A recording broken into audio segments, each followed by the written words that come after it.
वबरकातुहू। सल्लु अलल हबीब, पढ़िए दुरूद शरीफ। सल्लल्लाहु अलैहि नबी व आलिहि सल्लु अलैहि सलातो व सलाम अलैका या रसूलल्लाह सल्लल्लाहु अलैहि वसल्लम। लो बादे बहार आई, लो बादे बहार आई, इकबाल गजल खां हूं।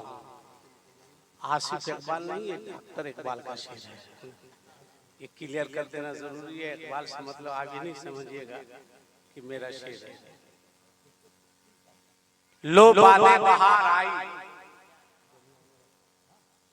आप इस तहरीर को हल्के में नहीं लीजिएगा।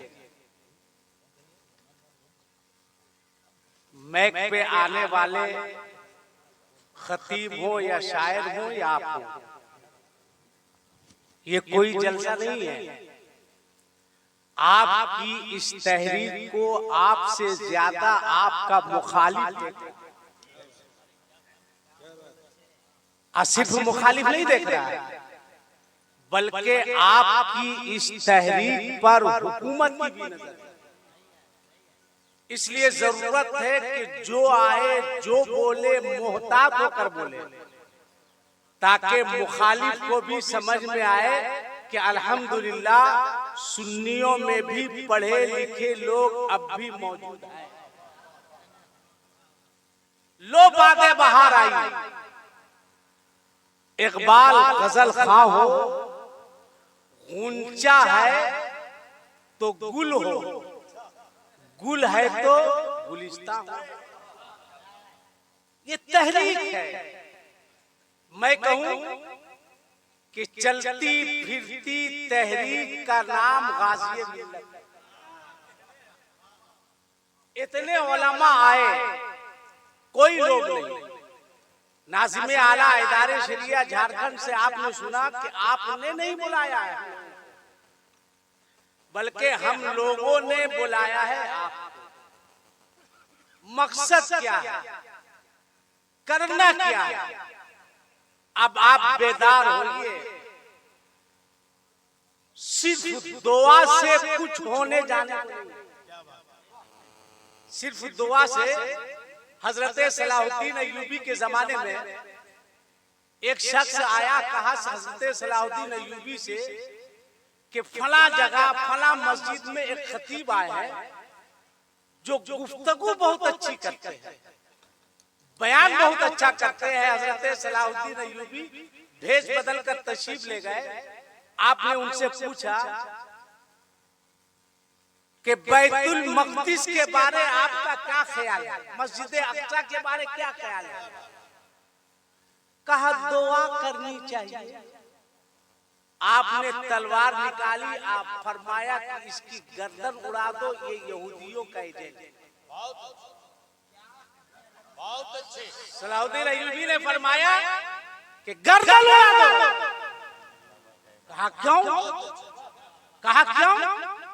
कहा जहां तलवार चलाने की जरूरत है वहां ये बैठकर दुआ करने को नहीं कह रहा है। ये दुआ करने की जरूरत नहीं है। जहां दुआ की जरूरत होगी वहां दुआ करेंगे, जहां लड़ने की जरूरत होगी वहां सर पर कफन बांधकर हमको लड़ने के लिए तैयार है। आज फिलिस्तीन के बच्चे मारे जा रहे हैं। सेकुलर कहलाने वाले लोग हिम्मत नहीं हो पा रही है कि खुलकर बोले। बोलेगा कौन? तो इदारे शरिया बोलेगा। तो आपको इस तहरीक से जुड़ना है, किसी का कोई जाती फायदा नहीं है। आज आपको एहसास नहीं होता है भाई, एहसास नहीं होता है। एक शख्स आया मेरे पास, हजरत हाथ में बाला पहने हुआ था, कान में बाली और अवारों के तरह बाल 15 कलर का किए हुआ था। उसने कहा मौलाना, मैंने कहा मौलाना साहब तुम्हारा बाप बोलेगा? इतना हल्का में हम लोगों को ले रहे हो? कहा मौआ साहब का फिलिस्तीन के बारे में कुछ सोचिए।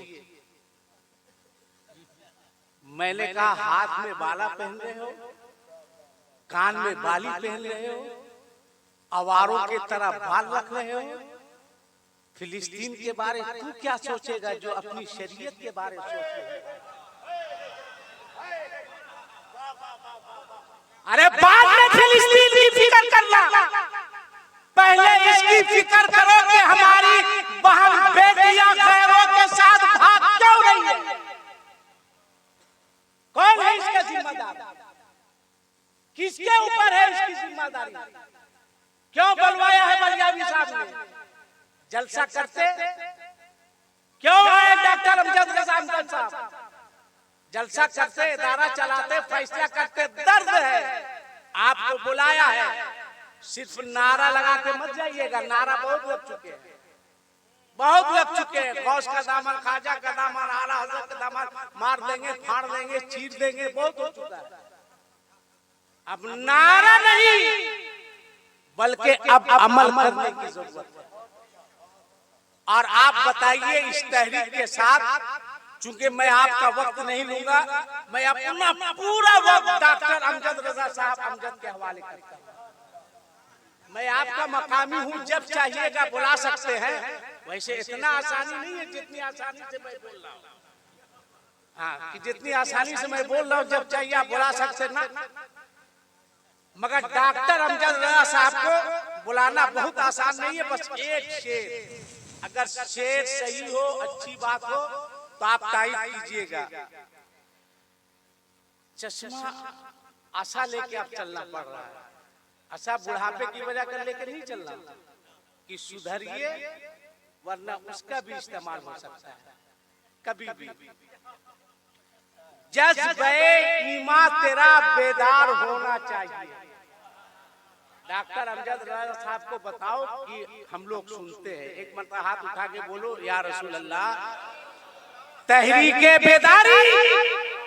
अरे जोर से बोलो, तहरीके बेदारी, इदारे शरिया, गाजी मिल्लत, अल्लामा कुतुबुद्दीन रज़वी, अल्लामा डॉक्टर अमजद रजा साहब, अल्लामा मुफ्ती अनवर निजामी साहब, उलमाए अहले सुन्नत, जज्बे ईमान तेरा बेदार होना चाहिए। दिल में हरदम उल्फते अंसार होना चाहिए। और ये शेर बलियावी साहब के तरफ से, कब तलक बैठोगे आखिर गैर की कश्ती पे तुम? कब तलक? सिर्फ जिंदगी भर दरी बिछाइएगा, जिंदगी भर झंडा ढोइएगा ना। अब आपको बताना है कि अब दरी हम बिछा चुके हैं, अब दरी तुम बिछाओगे, हुकूमत हम करेंगे। बेदार होना होगा। कब तलक बैठोगे आखिर गैर की कश्ती पे तुम? तैर के खुद ही समंदर पार होना चाहिए, तैर के खुद ही। अब मुल्क हिंदुस्तान में एक इनकलाब आ जाएगा, हिंद में बलियावी सा दो चार होना चाहिए।